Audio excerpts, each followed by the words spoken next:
The point in coming to this meeting at SDARTS is to see what other surgeons are doing, not just plastic surgeons, but other surgeons in orthopedics and other specialties. And I think it's an important meeting because it can help you to reiterate the concepts of fat and to think about the things we do outside of surgery to improve patient care. And I'm not just talking about anti-aging surgeries, I'm talking about plastic surgery in general. So as a surgeon who's gone to many surgical meetings, the theme of this meeting is very different. You learn about the fat, you learn about the technology, and you learn about treatments outside your scope of thought.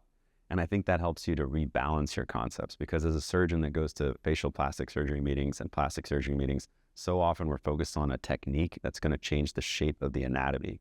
It's rare that we get to focus on the science and the biology and the processing methods that help us to achieve those outcomes when we're looking at a specific portion of the surgery. I think that SDARTS in conjunction with TULIP is probably one of the best meetings that you can go to if you're in an early stage of implementing fat and the use of fat in your practice. And I would strongly recommend younger surgeons to come to this meeting so they can learn a little bit more about how to utilize the technology, how to integrate it in their practice, and how to understand the biology behind what they're doing.